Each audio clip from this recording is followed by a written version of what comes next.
Now, we're going to give you a statement that as you hear it and sort of let it settle in, this is the basis of where your new belief and understanding is going to come from.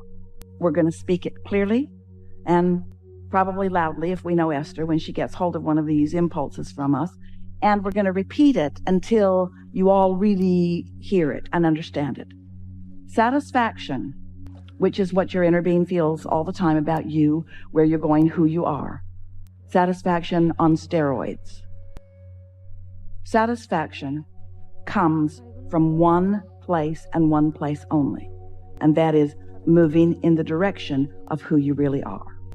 Moving in the direction of your desire. That's the only place it comes from. So what happens is you live in a world that has tried to motivate you to behavior about things that you don't feel satisfied about. Your parents want you to do what they want you to do, not what would satisfy you.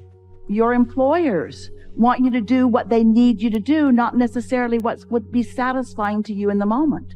And so you're having a rebellion inside of yourself because most of you are sort of tired of pushing against your own flow. Does that make sense to you? Think about the difference in the way you feel on a morning that you're waking up to go on vacation or to go fishing or to go do something really fun, and the way you feel when you're waking up to go to work. And it's because the vacation is calling you. And when you point in the direction of that, there's no resistance. And so you're so clever, you're so fun, you're really on point, you remember what you need to bring, you think of clever things, you're working with others, the universe cooperates with you, but it sometimes doesn't feel that way when you're doing something that you really don't want to do. So here's our message to you. Never do anything you don't want to do, because first of all, you're setting a bad example for the rest of the world. You're teaching people that they can control you by whining and complaining and demanding things of you. Demonstrate to yourself that you are someone who wants to be inspired, not motivated. So you got to stop trying to motivate yourself. You don't like it when people try to boss you around. When somebody tells you that you need to do something, you don't want to do it. People who know you know that you're stubborn that way. And so this is the same thing. You got to understand that about yourself. You can't demand of yourself. You can't motivate yourself. You've got to let yourself be inspired, which means you got to understand these important things. You've got to understand that it's not just you with you, that you have an inner being you that is really this powerful, dominant, strongest part of you. And that inner being knows everything that you've asked for and is focused upon everything that you've asked for in a way that those cooperative components are already being gathered to that. You got to understand that there is a vibrational reality. We want so much for you to accept the realness of this that we named it the vortex, wrote 2 books about it. We want you to understand that this vibrational reality, which is the furthest expansion that you have accomplished vibrationally along with your inner being. It's vivid and it's real. It's not imaginary, although we want you to seek the image of it. It is a real vibration, and it is calling you. And when you move in the direction of it, because you're not doing the opposite, because you're not doing that thing that holds you away from it, maybe because you meditated and so your mind is clear, maybe because you've been making a list of positive aspects so you're in tune with it, maybe because you're just in love with life right now. Doesn't matter what the reason is. But when you have no resistance, you will receive that inspiration that will call you forward, and you'll never again say, how can I make myself do something?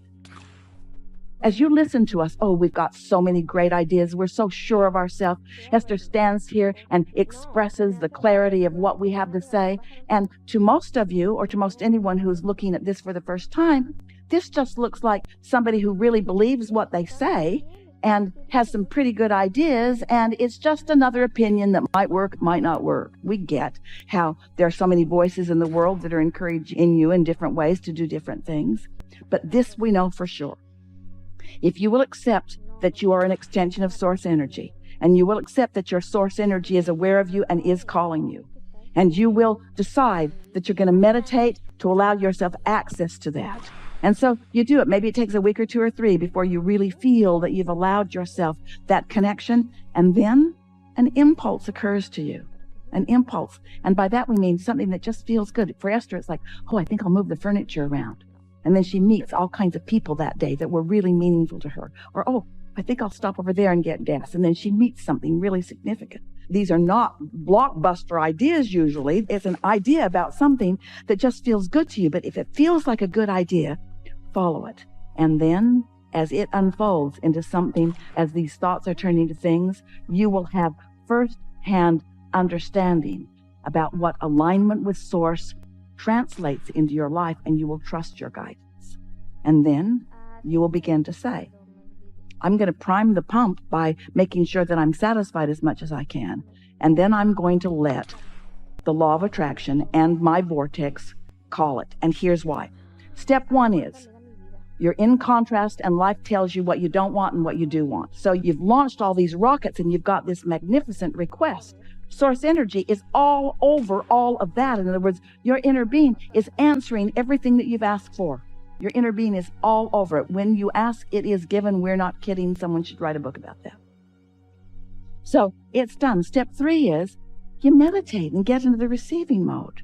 And step 4 is you've just done that so well that you've isolated what satisfaction feels like, and you don't have any question about it. And that's your guiding feeling. I want to feel satisfaction. And so you reach for it and you find it and you hold yourself steadily there. And then step 5 is you're so good at alignment that now you embrace the contrast that puts more in the vortex. You don't feel bad about more contrast because you know it's necessary for the expansion. So you stop second guessing yourself and you move in the direction of what feels good. And you never again try to motivate yourself to do anything. Esther spent a week or two after we began talking about satisfaction in this way, asking herself, what is that feeling of satisfaction that Abraham's talking about? So she started wanting to be aware of it. And then she'd get into her car, beautiful new Cadillac Escalade, and she'd get out onto the highway and sort of just settle into the road and the ride and just feel excellent. She'd just feel like, And she thought, this is what satisfaction is. It's this feeling of adventure and calm and well-being and eagerness. I am so satisfied. I'm so satisfied. She got on an airplane one day and she was in the first class cabin. So she slipped into her seat and she thought, satisfied. And then she sort of settled in and buckled up, and now the plane's in the air, and she reclines her seat and she gets her blanket and her pillow, and she's thinking, I'm so satisfied. I'm so satisfied. I'm so comfortable. I'm so satisfied. This is just satisfying.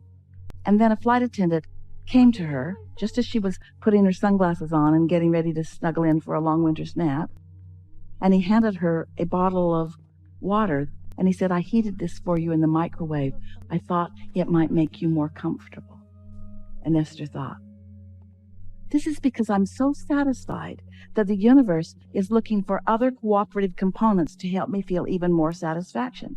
She'd be in a restaurant, slip into the booth, friends across the table. She'd look at their faces. She'd feel such love for each one of them. And she would think to herself, this is so satisfying. So satisfying. The fragrances in the air and the leather that I'm sitting on and the friends that I've gathered with and the entire atmosphere of my life. It is so satisfying. And there are plenty of times to do that, but until you start doing it, identifying it, isolating it, milking it, finding the vibrational frequency of it, now you know what you're tuning to. You see what we're getting at? So then you're satisfied, satisfied, satisfied, satisfied, satisfied. And when something's off, you feel that it's off and you don't let it get off until you establish such a substantial, chronic pattern of connection to source, to the path of least resistance, that then only cooperative components to who you really are and what you really want can come to you. And then other people look at you and they say, it's not fair. Good stuff comes to you, and mostly only good stuff comes to you, and the rest of us are out here, and you know why. It's not some crapshoot. It's not some law of averages. It's not some game of chance or luck. It's not some karmic game where you're being cursed or somebody's doing a voodoo on you. You're in complete control. And what is the control? Right here. Satisfied or not satisfied. Before I push my car down the hill, I come to my senses and I find my alignment.